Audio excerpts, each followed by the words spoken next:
खुलुमबाय बे समाव बडलेण्ड इंखं टेलिभिजननि स्टुडिय'आव आं मिथिका नार्जारी दिनैनि गाहाय रादाबफ्राव दङ। 15 मेनिफ्राय दावबायारिफोरनि थाखाय बन्द थागोन मानास नेशनेल पार्क। सिफाजारनि सासे एसआइखौ कक्राझार पुलिसा हमदों।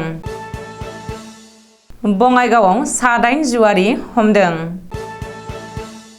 नतुन रंपुरियानि करण दासखौ बिसियानो बुथारनायनि सन्देह। गसाइगावआव रबीन्द्रनाथ ठाकुरनि 162थि जोनोम सान फालिदों। दानिया फैदोनि आबुं रादाबाव।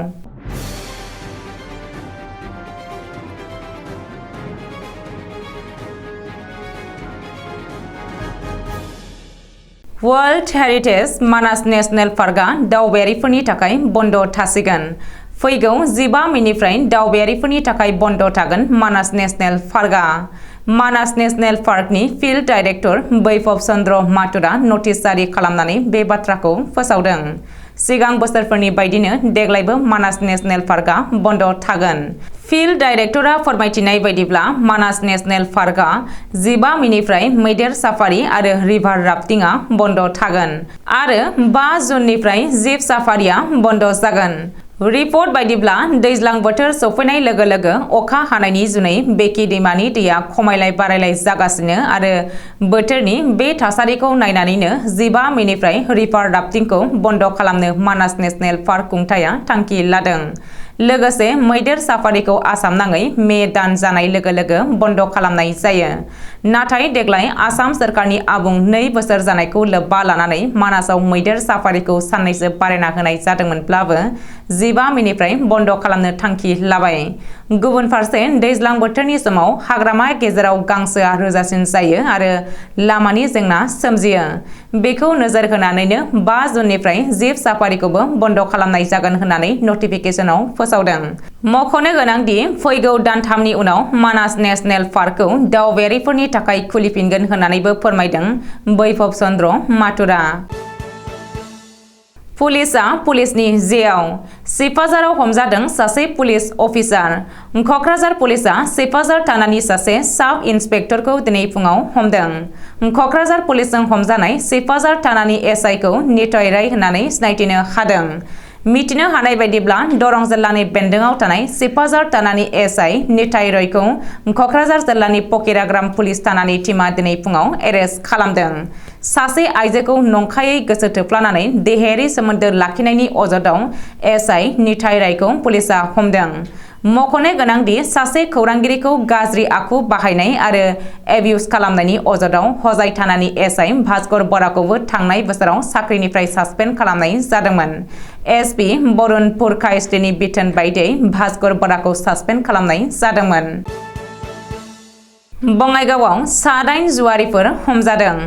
बङाइगाव जिल्लानि जगिखफानिफ्राय हमनो हादों 9 जुवारिफोरखौ। जगिखफा पुलिसआ दिनै गोख्रों सिग्रोमनानै इन्डियान प्रिमियार लीगनि बेटिं खालामग्रा 9 जुवारिखौ हमदों। स्रोद सुलुङाव खौरां मोननायनि उनावनो जगिखफा थानानि असिनि दैदेननायाव बे जर'खा अपारेसनखौ खालामदोंमोन।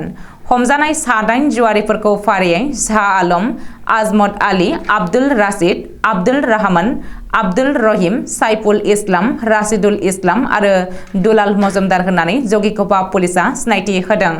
बबेखानि जुवारिफोरजों लोगोसे नोगोद 20,000 रां, गंब्रै मटर साइकेल आरो जुवायाव बाहायग्रा कार्डफोरखौबो पुलिसआ जब्द खालामदों।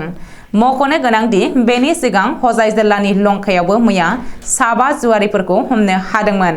हजायाव 5 जुवारिफोरजों लोगोसे नोगोद 8 लाख रां, गंब्रै मबाइल फन आरो माखासे मुवा बेसादफोरखौ जब्द खालामनो हादोंमोन।